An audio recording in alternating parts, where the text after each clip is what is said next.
let's get started with the conversation, Ekalavya. Ekalavya, one thing that I really need to keep in mind all the time is that I need to add that A in your name. Right. E-K-A. Lavya. Yes, this happens to a lot of people. That's pronounced it's translated probably from Hindi to English, right? That's the Hindi to reason why English. we Yes, have a yes, A. yes, yes. And Or apart, Sanskrit, both have that variation. it's translated from, yeah, he happens to be a mythological character from the Sanskrit verse. Exactly. Yes, the So, Mahabharata. That's great. So you happen to be Ekalavya quite in literal sense as well. If there's one sobriquet, if there's one nickname I'd like to give you, is that of a gold digger. You have to have attracted all sorts Okay. of gold in your entire career, be it gold in English, be it gold in marketing from IIM-A. So were you always clear that gold is the only thing that I really want? I've never really thought about it that way. It's just more been that I have tried to put in my best efforts into whatever I liked or really went in for, and that's probably to an extent had that effect. I'd say that would be about 50% of it, and then there's probably be about 50% of it that's just been like completely a lot of different circumstances coming together that have actually led to the result that you're talking about. I don't think that's something that really is all that much to talk about as being a digger or That's a something. very modest way of looking at things. This is more like a politically correct answer. No, I'm not that great. You're just hyping me up. I said. I think this is something that is from my heart. So I'm not sure what exactly I'd say to be politically incorrect about this. I can tell you that I know that there might be people who haven't put in the requisite efforts, but might think that it's because completely of a lot of luck or chance that a lot of things have happened to me, Whoa. which they might perceive to be That's what being most of the superior. hardworking people say at the end of the day, that luck is the decisive factor. But yeah, Ekalavya, if there's one thing that you are trying to pay focus on is the fact that you have to establish a relationship between the kind of work you're putting in and the kind of result that you're generating. But with most of the people, and this has been mentioned by Naval Ravikant, have you heard of that guy? That weird I'm philosophical guy who goes about in podcasts, Naval Ravikant, the I almanac of like some. I'm not familiar. Yes, so he keeps obsessing with this idea that most of the people fail to establish a linear relationship between their Okay. deliverables and the kind of things that they put into that. So, from your experience of going out there and trying to have a stellar career, you're on the verge of having a stellar career. Of course, you're a strategic guy. So, how can people sort of reduce the error term and make that relationship really linear? I'd say that there are a few things. One thing is that you would need to be showing up day after day and just like putting in everything that you have. It's not something that would, so I'll be politically incorrect and say that it's not something that happens if you're in the mood to do something at Exactly. one point, right? You've got to have what I term that discipline, to irrespective of whether you're in the mood for something or not. This is not something that the mood takes you to do if you're wanting to be like having a resultant effect at an exponential level from efforts that you're putting into anything, be it whatever. So you have to just have the capacity to show day in, day out, day after day, and be putting in whatever you're feeling you can put in at that point, and just not slacking. Makes sense. Makes sense. Not having your efforts as a result of your mood. That is one Yeah. substantial ways of looking at things. And if there's any advice that you'd like to give all the aspirants out there to rise beyond their mood, anything that worked for you in particular. I think one thing that worked for me is just having a clear focus on the fact that this is something that I am not going to like think that it's going to be the end of the world if I do not achieve it, but I would really like if it happened. And this balance, if I'm having in my head, and that this is a focus that I have, that really contributes to not getting into the extremities of any kind of mood either way when you're going through this, what I'd call the process of putting in the efforts to build up to whatever you're trying to achieve. Whoa. That's a very heavy way of looking at things, obsessing over the process and probably ownership is something that people need to identify with. So Absolutely. You can't be detached from something that's important to your life, that your feeling is important to your life. So you have to take ownership. this puts me in a very interesting situation when you mentioned the word detached. Most of the people have this philosophy of detachment from whatever they pursue. You must have read and you must have been aware of all of this probably by 100 people who are probably very fond of Stoicism. And yeah, you need to Yes. be detached. So we need to draw a fine line, is it, between detachment and obsession? I would say that you in my opinion, you would need to draw a fine line between detachment and obsession. Obsession is not good, but too much detachment, and if you know historically what happened to the Stoics, that's, I mean, fine, they have left behind great books on philosophy, but that's pretty much the core point to what people talk about them, as opposed to a lot of other like Roman individuals who went on to actually achieve a lot of things, that some monuments that are still standing today, for example. So I think Exactly. you've got to like not feel that like detachment is going to be something that you have to have as your be all and as your like guiding philosophy from whatever you are feeling that you need to achieve in life. That's what, coming from me, I'd say, if you are really wanting to achieve it, I don't think you can afford to completely be detached if you're wanting to Exactly. In the actually. long run, detachment is a hoax term in the long run, apparently. Yeah. I don't know about if it's a hoax term, but definitely if you are feeling that something's important for you, I would say you cannot afford to simultaneously cultivate, oh, I'm going to be detached about the process of trying to achieve this. That's not something that's going to get you results. You have to be involved to that So extent probably be detached with the outcome of with things. the That outcome of Hindu it. mythology also prescribes a lot. That's correct. That's Yeah, correct. That's probably. correct. And talking of your detachment attachment patterns right from your childhood, how did you make that decision of relinquishing science? So that was a fairly simple decision for me. I did not find an interest in how the elements of certain chemicals or compounds reacted with each other in order to produce certain things in certain ways. And basically, I mean, the only thing that I remember from inorganic is that carbon is basically a whole. So that's like really the only point that I remember from it. I felt that inorganic chemistry and some other stuff that was going to come up is really not something that I'm finding an interest in. I liked uh, understanding about how societal situations have worked in the past, or be it in the past or in the present, or whatever prognostications there are about how they might work in the future. So I Hmm. really liked more of the social sciences, social studies kinds of subjects. And I mean, that wasn't a very tough call to make for me, though I got the grades to go for science if I had wanted to, but that was just the call that really I took as a calling for my heart, and my parents were okay with that, which is not something that happens often in the Indian context. So that happened. At a tender age of 17 years, having that clarity of going out there and trying to understand the super situation in hand, that I want to understand the world and society at large. That is something that is really, what do you call, idiosyncratic of yourself. How did you arrive at that clarity though, apart from the weakness in chemistry? So, I mean, definitely, I wouldn't say that it was the weakness in chemistry that made me arrive at that clarity. That was a part. I can That was agree a and I part can of totally relate with that. I have a that was similar a situation. that was a part of deciding what I did not want to go for. Uh, Exactly. Exactly. to the extent that one was. Yeah. But I mean, there could have been other potential options that I might still have explored other than the Consider. particular one that I chose to.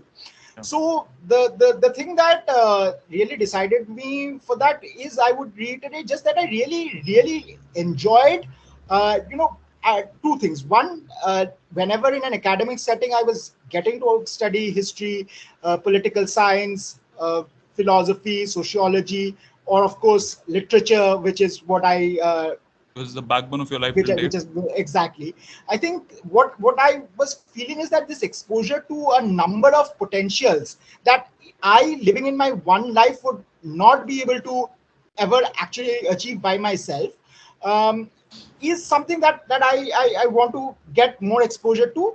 And secondly, I think I've just always found that it's interactions between humans and the world that have more interested me, rather than the other Industrial applications of it. Yeah. exactly.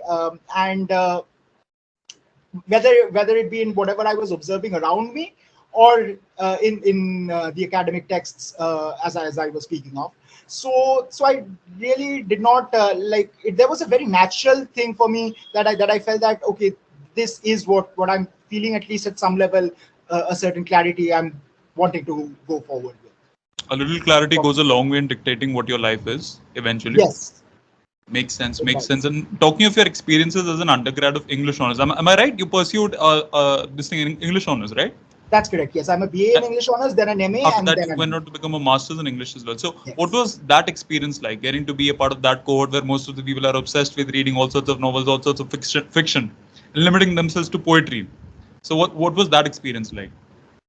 So, I mean, one of the defining moments for me from that experience was a senior professor in the college actually saying this, that you all are going to like just go up and like be people just sitting under trees writing poetry. You're not going to like do anything. So hopefully to whatever extent I have at least disproved what that professor said, and that would be something that I'd like just say that any English honest person should keep in mind. Um, but that aside, I think again, what I really felt was that there were a range of texts that I had exposure to, and it was really fun. Uh, there was like a lot that I was processing in my head from whatever I was being able to understand from all of this, and I just kept feeling that this all of this that I'm getting to understand or know about. Uh, and I did not limit myself just to fiction, and definitely not just to poetry exclusively within fiction. There was a whole range of things that I sort of I get read it. quite I mean, I read a lot Quite in voraciously. those periods, quite voraciously, I would say. Yeah. Yes. So I mean, I just felt that this is something that I'm really enjoying, and at the same time I feel that this is something that is not what a lot of other people are saying. I don't think that this is useless. I think there might be moments in my life that anything from all of this might come in handy. So it was college was a fun experience, and it was an extremely a lot of reading, a lot of exposure to a lot of different kinds of thoughts, and whatnot, philosophies, ways of the arrangement that the world has arranged itself. That's what I say my If there's one experience. situation, if there's one similar analogy that I'd like to draw here, is the fact that Steve Jobs, who happens to be the biggest of corporate leaders out there, pursued his bachelor's in physics from Reed College, but parallelly he also pursued a course in calligraphy. That's That went correct. on to come in handy when he was And designing the the typeface. font, the Exactly, the the typesets of the, the, Apple. Yeah. the typeface would not have happened if that particular course had not been taken by me. Similarly, when it comes to Ekalavya, he was a voracious reader during his undergrad days. That went on to come handy during his time at IIM-A. That is what I figured out from his recent LinkedIn post. So, is there? Yeah, Definitely. you were saying, yeah. No, please go ahead. No, I was Yeah. saying it definitely did. Yes. So, is there the reason I asked you about your experiences as an English honors student, both at the master's and undergrad level? Is there a wild juxtaposition when you compare yourself with the cohort of two different things? When you compare yourself in the cohort of MBA and the cohort of English guys? Again, I'd say that this, at some level, I wouldn't say it's a wild juxtaposition. There are certain things that I felt really carried on for me from what my English honors Days were. training was days Yeah. were, and I'd say that one thing, of course, is the reading thing that's already been to some extent spoken about by me. The second is that what we do in a lot of we do get a certain kind of training. I mean, it might not be the kind of process thinking of the way that engineering has, but Mhm. there's something that we do called close reading, Mhm. and there's something that we do called critical analysis, which is Wow. which are essentially different variants of we look at different kinds of texts, and Mhm. we analyze them, setting them in the kind of context that they were written in. That's one thing that we do. The other thing that we do is that we try to figure out that if these were not the situations that certain uh, things that had These are happened in. indicative of the times that were during those ages. That's what That's you're trying. correct. That's correct. That's correct. But So this that's something also that, reminds. Yeah, yeah, you were saying. so that's something that we do external to the text, but also internal to the text. There are sometimes activities and sort of thought exercises that we do. That if this thing that particularly took place or happened to come about in the text had not happened in this way as brought about by the author, if this something else had influenced something taking place, Some that major that kind of circumstance. answers are also written, or that kind of thought experimentation is also done in a literature course, at least in the institutes that I attended. Yeah. What could the resultant work as a text have looked like? And that's something that really helped in a lot of the case studies later at IIM-A, because a Wow. lot of that is Wow. Wow. Wow. similar kind of thinking that you need to do, and that's something that I think really contributes to a slightly managerial kind of thinking at a formative level, I would say. That approach of systemic thinking did go on to pave the path of you becoming a very efficient manager. So to all the English owner students out there, don't be frowning upon the fact that you're not relevant in the market. Eventually you'll go around solving a lot of case competitions. And of course, from the tone of whatever you were trying to understand, trying to read your way through, if there's one thing that really sort of I don't know, perturbs me or probably makes me feel a little funnier about that, is the fact that most of the English honor students have this thinking. There's the curtain. The curtain is painted blue. That is according to the author. Now, what are you supposed to infer out of it? The author is sad. The author is melancholic. The author is trying to be adventurous. So these are the kind of frameworks you guys have mostly, right? I mean, yeah, So, not in literal sense. so I know that that's something that there's a meme about. I'm familiar with it, and yeah, I've had a chuckle about that myself. But I think particularly to the point of what the context of this conversation is about. If you're actually, so firstly, of course, that's a like taking it to the illogical extreme Funny aspect of it, yeah. to the funny aspect of it. But yes, there is a certain element of what we see, that if an author has made a certain choice in the way that they have represented something in a certain text, and it's we work with films or graphic novels as well, at least in the institutes which I studied. So it might be the comics or comics illustrator or the movie director or some like those kinds of things as well.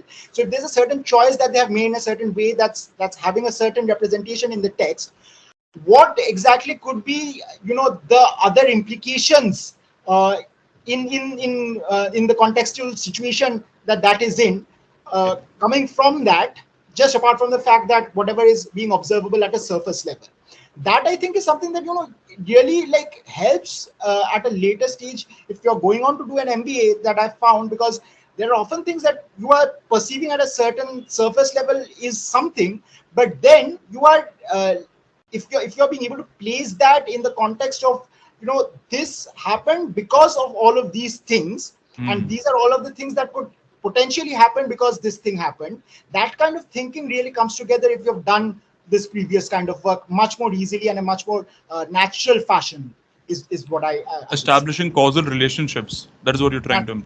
That's correct. That's correct. Because obviously that meme is not the thing to be taken as exactly what we do for that part of what we have a habit of typecasting people.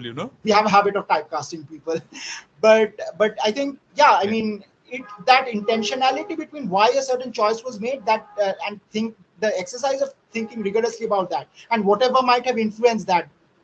A lot of things about the context of both the author and the text, the particular piece that we are looking at. That really contributes to being able to develop a way of thinking about causal relationships that I think translates well into a managerial kind of if you're going for a managerial kind of role later, for sure, and for I would say for a lot of other things potentially as well. Makes sense. Absolutely of relevance for the market. In the early part of the conversation, you were also trying to emphasize on the substantial difference between the kind of learning, between the kind of thinking patterns that engineers have and most of the people from arts, humanities have. So when you're trying to sort of go out there and absorb all the pressure in a corporate, not just in a corporate environment, if I talk of MBA, if I talk of the most prestigious B school of the entire country, when you're sitting in that cohort, sharing your cohort with 400 other people, 400 is a batch size, right? If I'm not wrong? Approximately, a little less. A little lesser than that. So, you see, there is a sharp disparity between the kind of understanding you have of mathematics, statistics, and all sorts of frameworks which are industrially relevant. But on the other hand, you have incredible wisdom of things that these guys probably in their entire lifetime can't have access to. And I'm telling this with a lot of conviction because I've seen that as well. So, how do you overcome that lack of access to frameworks? So there are two ways that I do that. Firstly, I get introduced to all of the frameworks that these guys have had access to when they are introduced to me as fast as possible. I put my voracious reading cap on and just try to like upskill, to use the buzzword to the extent that I can, and just try to have all of those on board. That's number one. The second thing that I do is that I try to look at, if it is the case that I'm finding that there's this particular aspect of it, or these are the particular aspects of it that I am finding to be relevant, which I want to understand more of, and let them, discuss, if you're talking about the context of a class discussion or something like that, more of uh, uh, the other aspect of it, then that is something that I'm going to have a focus on, and try to learn from my peers, those who have been in that Other setting, perspectives. of the way that others. So if I'm taking a short example, if in a marketing class they are focusing more on the numbers, on the the exhibits at the end, which I have also had to look at and have some conclusions, but I'll hear them. I will be looking more at the fact that there was this packaging decision, or there was this certain Branding decision. promotional kind of a decision that had been taken by the management, that has been mentioned at a certain point on some pages of the text. What could be the things to be thinking from the aspect that these things happen? That's something that actually really happened a lot of the times. So that would be like I give you a mini example just to illustrate the point of what I'm trying to talk about. So, Ekalavya, another notion that's very much prevalent across the entire corporate space is that people who have a fluency in English, people who have a fondness for language, are the ones who engage in marketing exclusively. Doors of consulting, doors of analytics, doors of investment banking are more often than not closed for them. So, do you think this notion, this myth holds true? Well, I did my summer internship in McKinsey and Company. So I mean, to the Just first one extent, liner to break all of that myth. Just one liner. so I think definitely, consulting is not a door that is closed to an extent. Yeah, but even I've had people I know in IIM-A who've been from an English background, who've later gone on to IB. So I think even IB is probably not as closed as people think. It's probably more that a lot of people from an English background might not necessarily have the definite interest to go in for Pursue a the sort career of in thing that investment banking. IB goes in for, which is probably something that gets missed out on in the overall scheme of things, Scheme that of events. the way that Yeah, yeah, yeah. things are thought about. So it's definitely not closed, and definitely for consulting, if you have at least the grades for whatever you had pursued, if it was English honors, then if you have the grades for that I can speak to from my experience, then you're pretty much looked favorably upon, and the way that you are trying to think is taken on in the case studies just as much as the way that the people A from proper typical engineer a thinks. proper typical engineering background is taken. So I've had really good interactions with my Bain interview and my McKinsey interview for my summer internship placements. Really enjoyed the case studies after having done all of that practice leading up to that. I think there was respectful treatment of me, and the way that I was trying to approach the problem, that was really looked at very Taken into actively and consideration. taken into consideration, and like it was, I would say, quite encouraged, and like there was a lot of engagement that I had working with the partners that were like administering the case, which I think really contributed to making me feel pretty good actually, and I would not say that any door is closed to an English honors student from. Wow, wow. No door is closed if you keep banging on it. No door is closed if you keep banging on it hard enough.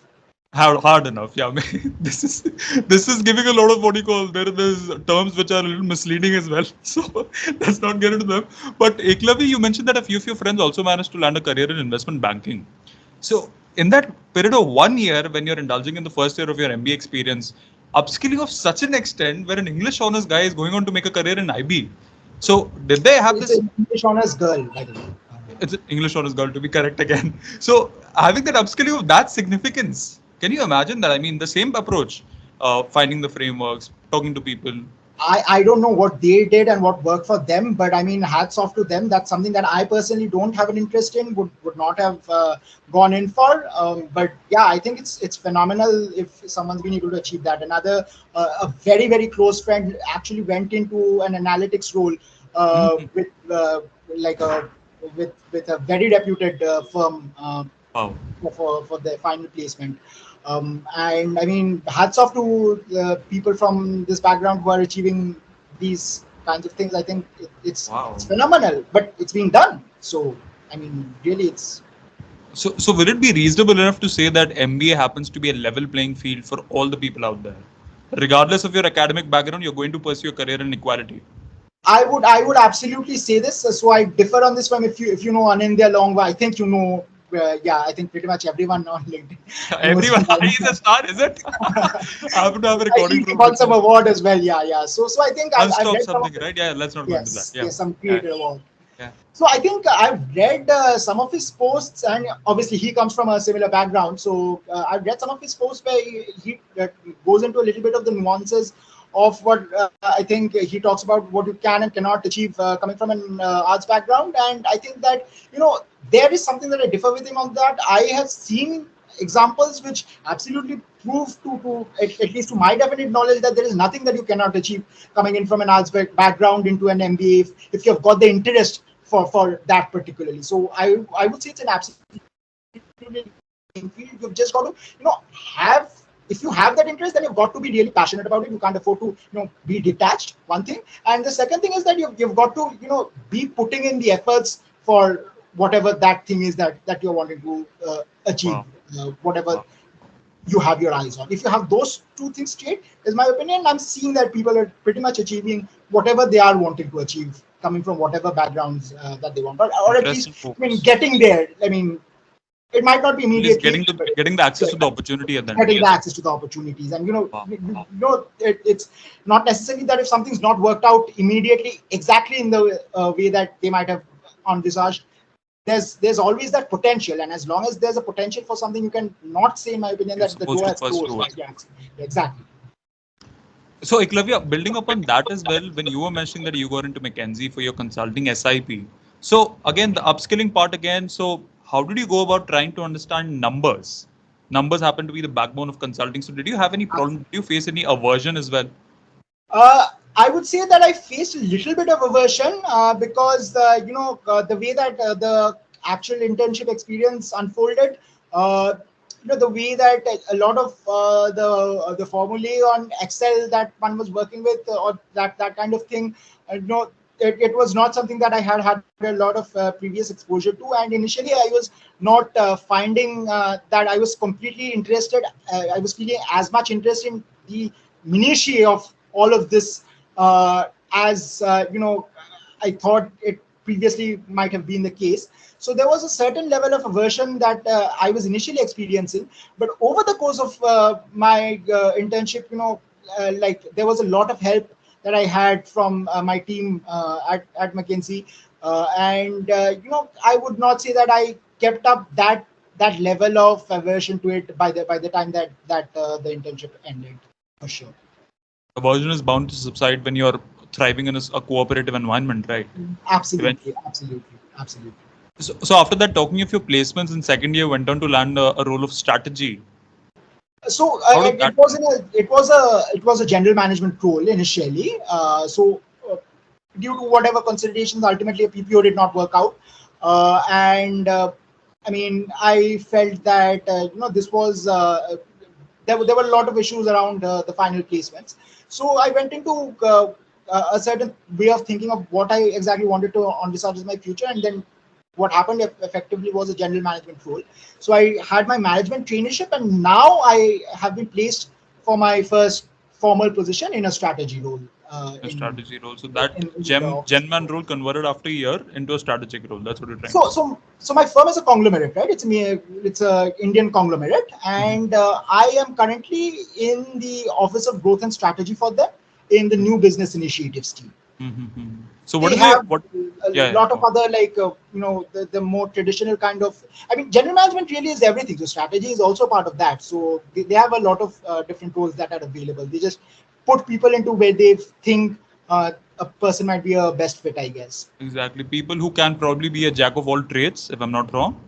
That's correct. Yeah. So Ekalavya, what does your day-to-day look like as a person who's engaging in the growth and strategy team? My day to day looks like looking at the various organic and inorganic ways that my firm might be expanding their business. I'm not allowed to say a lot more about it because I've signed several non-disclosure agreements. It's You're sounding some like a typical PC member. I think there's that meme about some. I'm forgetting the quote, but someone was saying that if I open my mouth more, then I'm in big trouble. Yeah. There are a lot of people Yeah. like that. Yeah. So it's a little bit like that. I just like broadly describe it as there's some work on evaluation of potential JV partners or mergers and acquisitions, kind of like evaluation of potential deals, and there's some part of it that is work on what is the way that the group might organically be growing their business. Is there a certain space that we're looking to enter into? What might be the way that we might enter that? I think to that extent, it's probably safe for me to say. There's one follow-up question. Are you supposed to calculate things like synergy, financial ratios, etc. as well in your capacity, or do you have other people doing that? So yeah, I'm getting exposure to learning about financial ratios. Synergy, I haven't really So like synergy is basically, when you merge a couple of firms and find the value that is created because of the merging, and that is a very because of it. not a complicated Of one, but course. a financial In method of general, finding. like the theoretical explanation of it, I have studied Yeah, yeah, of in course. MBA. So there is this But FCFF yeah, method, future cash flow discounting, all of it of course, nonsense. this yeah. So I mean, since IIM-A is a general management degree, in first year you have exposure to All the verticals. all of the courses, and obviously in like we have 4 finance courses, and definitely we cover the like the time value of money and Makes sense. Makes like sense. discounted cash flow and the future value. All of this stuff we do cover. So So I Eklavya, have yeah. exposure. Go ahead. Talking about your career trajectory, do you see in the near future ever the background of yours hailing from an English background, from a literature background, will this ever going to be a hurdle when you're trying to progress through your career trajectory, both in terms of upskilling, both in terms of having that CV point? If it hasn't stopped me from understanding the discounted value of future cash flows, then I don't envisage it, being a hurdle for me at any stage in my life is what I would say. Uh, okay, I'll go with this, that yeah, there are sometimes I see that there are certain job requirements that say not just tier 1 MBA but also engineering, plus engineering Most from. of the PM tech roles, is it? Yeah. So that might be obviously that's Might not be a a dent. qualification. Yeah, but then that's not something in my hands, and then I would not see that I would not see it as a hurdle, because that's simply not something that I'm having in my consideration set. Given that I'm seeing that that's not something that's in Mm-hmm. my hand based on whatever my past has been. I'm seeing that there are certain things that I want to try to achieve based off of whatever my past has been. And if I'm being able to at least go in some general direction along that line, I'll be happy. And I don't see that there's been any hurdle that has been placed in my path. So unless, Wow. like, at this point, I don't think. I, I think if I'm going to be thinking about that, then that's going to be taking up a lot of my mind space also, right? So Whoa, I, whoa, whoa. I'm not really. You need to be careful with your thoughts as well. And I really like the fact that you use one-liners to literally shut me up. Like I was mentioning about consulting having closed doors. No, I got into McKinsey. Shut up. Then you mentioned that I understood FCFM. What are you telling me? That an English honors will never be a hurdle. That's a cool way. That's a cool way of retorting to whatever I have on mind. But yeah, I would say I'm not going to think about it being a hurdle.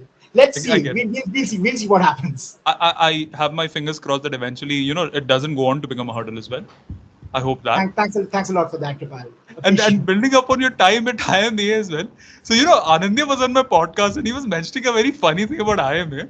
So you guys were at IMC or probably some other college where you were having a football tournament, and Sorry, most of the you people. broke up, Kripal. Couldn't catch the question here. Okay, so is my voice again what do you call Yeah, not yeah. coming out well? No, So you're yeah, audible. Anandya was mentioning that he, along with his people from IMC, were a part of some football tournament where most of the people were on the field trying to play and trying to win matches, and most of the people were enjoying having a fun time. But people from IIM Ahmedabad were sitting there with their textbooks open, with their laptops open, and giving an internal. And they told most of them that this is how it works in IIM. It's very rigorous. So is that true? It's pretty rigorous, is it? Absolutely, I would say that the fact that AA in Ahmedabad stands not for Ahmedabad but for academics Academics. is Whoa. yeah is really Is a realistic. testimony. I think B obviously has a much more fun schedule because they I He think is have very a mix of relaxed. other yeah. Yeah. So that and to whatever extent I understand, C also actually because they go in for a lot of opportunities for sports, uh, and that really happens. I think it's just good that he manages to do whatever they do in sport while being able to, be. It is absolutely the case. We had in first year internals almost every other day. It's a huge number of quizzes or internals or what have you of a surprise nature that's just coming in at every side. Papers that you have to present, like decks that you have, um, PowerPoints that you have to submit. Oh. Uh, it's a lot of work that first year at IIM Ahmedabad is for sure. So that's absolutely the case. And what Ananda has said is a very accurate. That is actually the realistic representation of whatever happens. Pretty When the much. students are That's the biased. manifestation of the result. What happens? And also, you guys have this thing tradition of being divided into cohorts of 4 different people, where all of you bring a lot of difference to the table, and all of you are from a diverse background. Five Five, different people. Five different. five. So yeah, even that played a part in allowing you to get a little bit of exposure, or was it just another thing? No, no, no. I would not say it was just another thing. To some degree, definitely, because we had a CA, we had two people from engineering, one of whom I picked up some of my Excel basics from.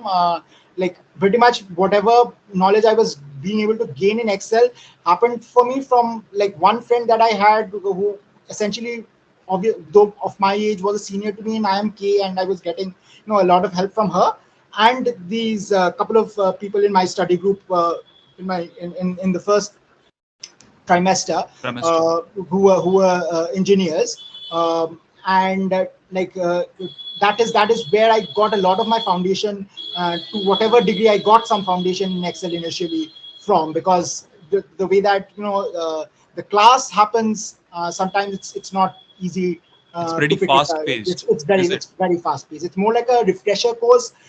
Definitely, at least for the Excel class, it's like a refresher course for people who already know it, and it seems sometimes that it's pretty much assumed that and You I'll have a be fundamental level of yeah understanding. You have an yeah understanding of the exactly. I'll rudimentary be stuff. politically incorrect about this. I don't think that's the way that it should be done. I don't see how they might be changing it realistically, but maybe if they are the Indian Institute of Management Ahmedabad, there should be something that they should be thinking about. Maybe the management for that particular aspect of it. The very fast-paced nature of it really for people coming in from literature background, say in the Excel course in the first trimester, it's not easy. It's I would say it's for me. My observation is it's not possible to pick up. The way Excel in that such a so much is short span of just time. compact. Yeah, it's like getting hit in the face by a bus. Pretty much is what it's feeling At like a least lot it's of. better than being thrown under the bus. That's correct. That's correct. But maybe not like all that much better if you're the person on the receiving end either way. I get it. I get it. But if there's one notion that most of the people have of the fact that most of the undergrads, most of the graduates in IIMA have a very cutthroat competition. And that is quite contrary to what you told me that when you were a part of that study group, most of the people were helping you out. So is it all a myth again? That most of the myths are getting busted right now, but is it a myth again?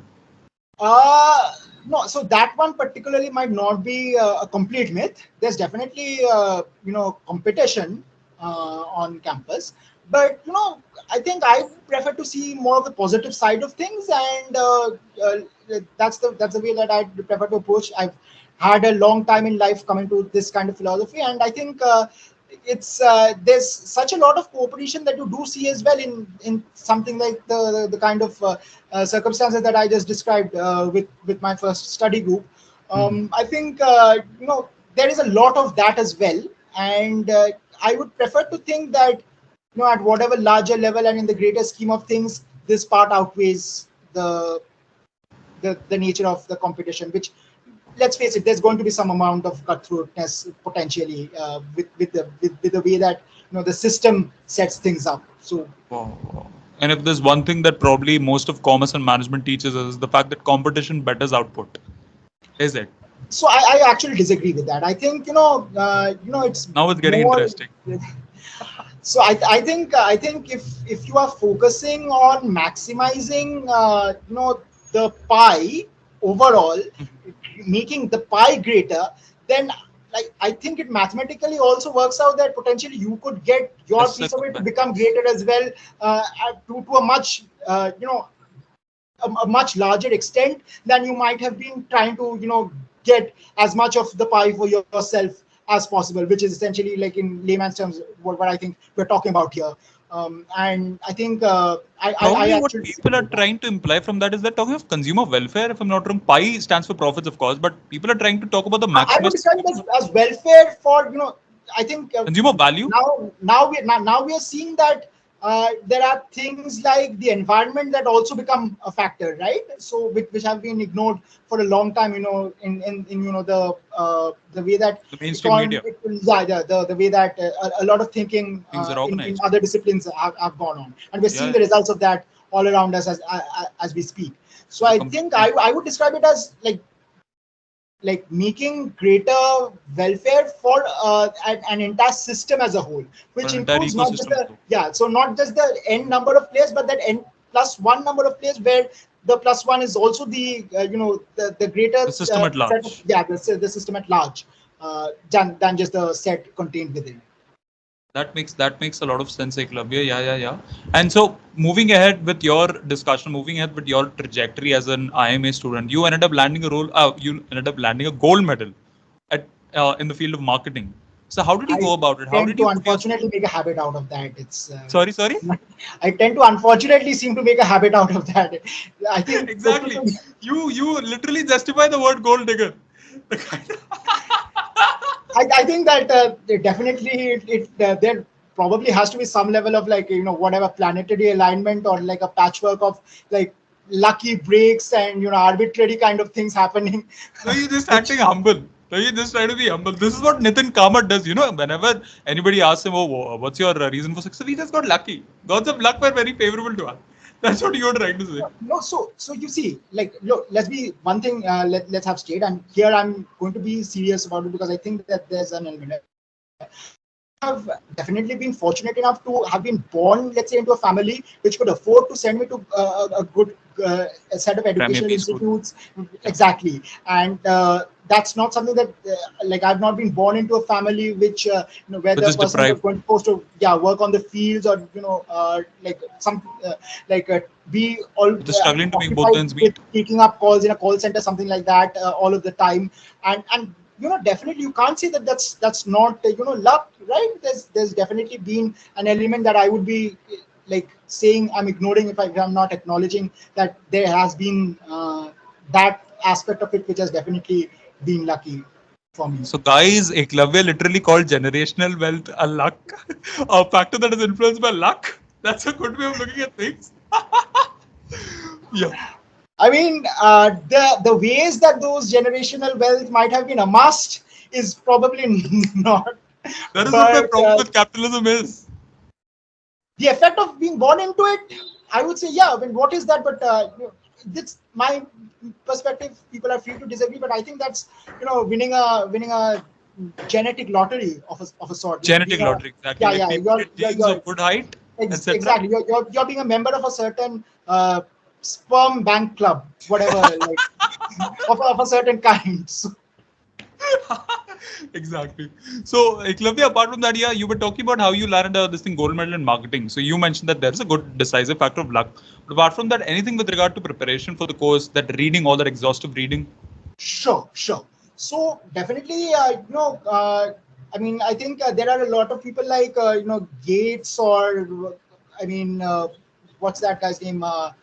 Warren Buffett. Yeah, they tend to talk about luck in the way that we have so far been doing, sort of saying that that is all that it is, and I think that possibly might be a strategic humility that they are showing. I Exactly. think Exactly. you would be foolish to ignore something like what Jack Dorsey had said, that success is never accidental. Mm, That's a statement mm, that he has made. mm. So I think that there's an element of it where you have to agree that there's also a level of preparation that goes into something. Level of controllables. Absolutely. So definitely it's the, the reading of the every case of every marketing core course and elective that I took up that has probably contributed at some level, showing up for every class that has contributed at some level, showing up with, having made certain notes from my reading, having developed some thoughts and being presenting that that has had some level. So it might be to some extent the fact that a lot of those were received favorably by my professors, or the way that my professors looked at it, that was luck. But definitely I think that there was this element of what I would say has been preparation that was absolutely a part of it as well. Eventually a gold medal of all things. I constantly thought about a lot of the cases that I was reading in my marketing courses. I constantly thought about marketing as a discipline, right? So, I mean, that's something that that definitely contributes to whatever one might call preparation, if one is seeing preparation as a process. Actively engaging in conscious thought and ideating upon your domain. That's a key way of getting better at things. That's correct. So, that's correct. That's definitely an element of preparation. I would say one of the foremost elements of preparation. Ekalavya, if there's one follow-up question as well, do you think IIM-A is a good place to be if you want marketing to be your career? Absolutely. IIM-A, I would say, is a good place to be in if you want consulting or marketing to be your future career or a strategy goal. Consulting and marketing. Yeah, for sure. So yeah, I guess we have covered your time at IIM-A really well. We have covered your trajectory until then and your current jobs, engagements and occupation as well. So now trying to delve into the more, pertinent corporate aspects. If there's one thing that most of the people allegedly blame IIM-A grads or probably all the MBA grads out there for, is the fact that they're literally bozos. Bozos are people who get very little done. I mean, I'm not trying to tell that most of them are. I don't agree with that. That's the kind of narrative that plays out there. That most of the BTech guys, most of the guys who are engineers, got the telling that MBA guys are bozos. They just have fancy lingo. They give a good presentation. That's it. They got all the money in their banks. So, how do MBA guys clean that profile of themselves, clean that imagery of themselves? That no, we get shit done. We get a lot of work done. They have to be very clear. I think first of all that management as a word essentially means the art of being able to get things done, right? That's what you're supposed to have studied. You're not necessarily supposed to have studied how to be terrific at mathematics or be terrific at tech or quant. That's not what the discipline actually means. So you have to be very clear first of all that is what your subjective is. Yeah, what your objective is, and that's what you're supposed to be learning is about. So you have to have that very clear, and then you have to be showcasing that in the work that you are doing in quantifiable terms. I would say definitely the way that the corporate measures it in quantifiable terms, ideally to whatever extent possible. If you are fortunate enough to be in with a firm or be in a role where that's not necessarily the complete objective, that's good for you. But be it whatever the case might be, you should absolutely be clear that that's getting things done is what you're supposed to be having. What's your motto is? Yeah, be having a degree in. So definitely that's something that you should be able to achieve. And I would disagree, that what they are talking about, which is I'm assuming that strategy definitely is something that they are taking a dig at with that. I think it's really probably not the case that that you can see it. I think they have probably some sort of problem in their heads because they think that so if is it a cognitive bias? I think it's a cognitive bias. So let's say I'll take a marketing example, all right? So you've made a product, and obviously because they are the tech guys, they think that the product that is something that they have made, but you are not going to essentially really be able to sell the product in every case if you have not been able to communicate that whatever the problem that the product is solving. Two things: internal stakeholders, external stakeholders. You have to get everyone onboarded internally on your team that we go ahead with this product. That's an element of it that is definitely not the kind of thing that the tech guys do. The other thing is to be able to actually generate awareness about the consumer about it. Just because you have built it, it does not necessarily mean that the consumer is going to come and that you're going to have a business, right? So if you're ignoring all of these kinds of aspects in the way that you are thinking about it, there's probably something that I would say is wrong with your head, and you have a myopia of a certain sort. Myopia, yeah. Myopia. MBA guys are that link between your product and the market. Allow you to place yourselves in the market effectively and try solving the problems of making it accessible. Exactly. That is exactly what I tried to imply upon in the earlier part of the conversation when I was emphasizing on the wisdom part. That these guys are pretty myopic in how they weave things and are limited to frameworks, etc. So if I had to ask for your advice on how can people get wiser and have that perception of things the literature grads do, luckily. So how can they get better at that? Don't have myopia. Try actively to not have this thinking where you are set upon the fact that this is what it is. Try to cultivate, be able to get the ability to entertain multiple kinds of opinions within your mind, without necessarily agreeing with all of them, right? But be able to have the capacity to entertain all of that at the same time within your mind.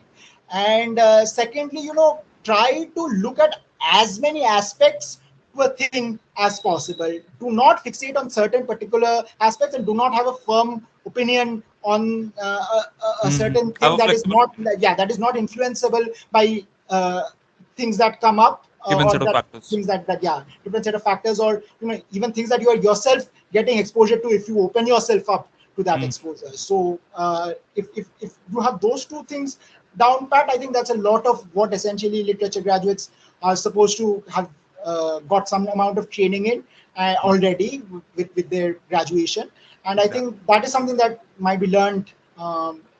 Maybe I'll take a dig at them and say, it's my myopia probably that they a lot of the tech guys don't tend to open themselves up to this. I get it. In retrospect, everything becomes a little different. But you mentioned that there's this one thing you mentioned where all of the people need to entertain multiple patterns of thought. That is pretty imperative, that is pretty imperative when an individual has to sort of grow beyond whatever his circumstances have been. And talking of circumstances, well, Ekalavya, if I had to talk about the typical story of Ekalavya, which has been painted in Hindu mythology, is the guy who had to cut his thumb, and he was not given the right coaching. This is exactly the situation which most of the deprived people in India face. That they are not getting access to opportunities and they are having the potential. That's not exactly the same situation. I mean, he gave his thumb up because he felt that he had got the coaching, even though that coaching was something. Yeah, because he idealized him. He put this thing. But that was what he had done himself, right? Exactly. So I think that is something that a lot of these people in India might be like able to do, but they should not give up their thumbs to people. To people who don't deserve it. I'll be frank, who don't deserve it because they haven't actually contributed to the development. But he was blinded by faith. Come again, sorry. He was blinded by faith. I would say that he was blinded by a certain faith, in my opinion, and that's probably some at the root of a lot of problems that we see even today. Exactly. And so building upon that as well, how do we make sure that Ekalavyas of the Indian society, all the people who are currently deprived, go on to have a good life, not just in the corporate, but life in general? Like, I want a little technical approach on this. Sure. So, that can happen at two levels. One is at the level of what we as individuals can do, and what, at the institutional level can be done, is what my opinion is. What we as individuals can do, I think one thing that we could be doing is, trying to give out to society whatever has worked for us, without, essentially gatekeeping or, like charging the kind of amounts. All the people on TopMate will get triggered right now.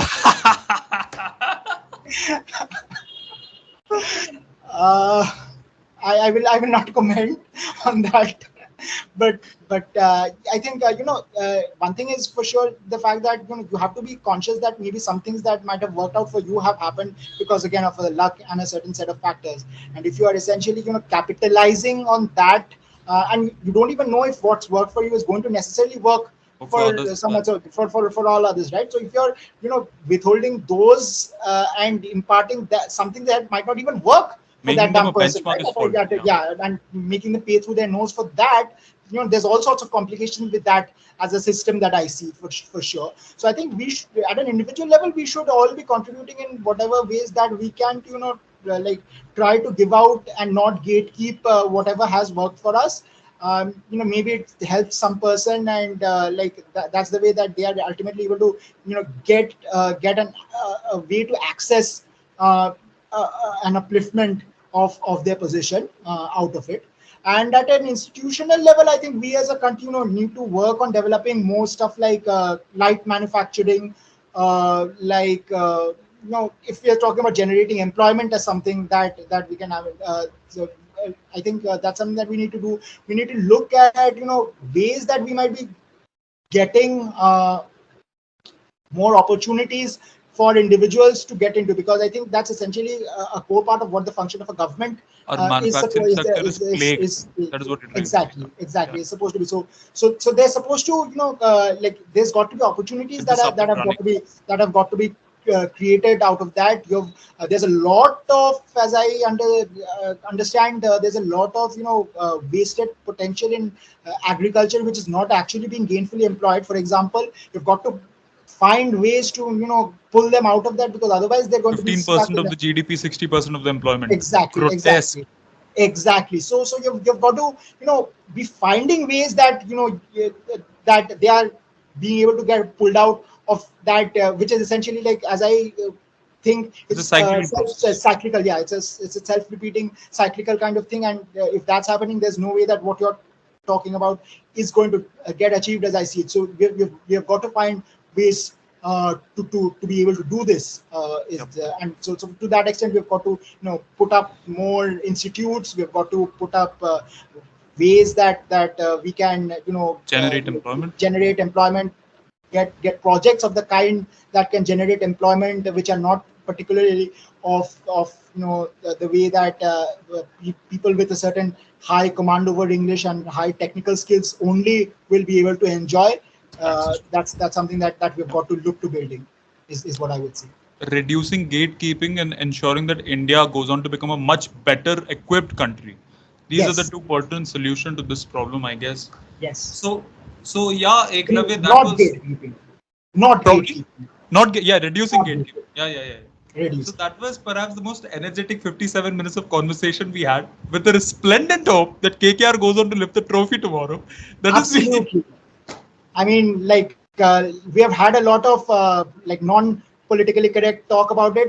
I absolutely appreciate the current mentor of the KKR team, who probably exemplifies this as a whole. And I would really like to see him be able to silence a lot of people who have talked about silencing crowds. But the law of averages. That is what puts I know the law of averages. I'm just hoping that Head and Abhishek can be got out early again by mid-start with another great performance. He really shows up in knockout matches, so I'm keeping my fingers crossed. Will play a blistering knock tomorrow. I hope so. Then I hope that everyone just contributes, and Gurbaz contributes, and Narayan contributes, and Ramandeep comes to the party. Rinku actually comes in the final with a big finish, and the ways that KKR, I think, won both their previous finals chasing and with a hit to the boundary. I think, and I hope that happens. I hope that's feasible and works. But let's see what happens tomorrow. And the decisive factor, I guess, will be Mitchell Starc. Because his performance the other day, mind-blowing. We exactly said the same word. I think he's really a big match player, for one thing, and he really shows up in the big matches. We wanted to crush Mumbai. We managed that with him. Crush is what we did. We did the double, which is rarely done. Rarely in occurrence. Yeah. We won after 12 years and this thing won today. Exactly. Yeah. And especially we won after so many years. Exactly. There was another pretty crucial Lucknow match in the middle, which he also performed well in. So I think he really shows up. Yeah, he got Puran out clean ball, right? Last over. Yes, I think, yeah. And I think, obviously, with the qualifier, he's shown he's a guy for knockout matches. He's done it time and again. I'm just hoping one more time I Just think one more time, just one more performance, you'll give me the worth of one more 25 performance. crores. One more performance, like just like this is what we gave you 24.75 crores for. It's like you did not need to Payback perform time. all the other matches. Perform in the matches that matter. Exactly. Exactly. Win us the cup. Let's see what happens tomorrow, Ekalavya. And now I guess we'll call it a day. Thank you so much for Sure. joining me in. You're very welcome, Kripal. It was great having a conversation with you, and I'm very happy to have been on this podcast. Likewise, likewise.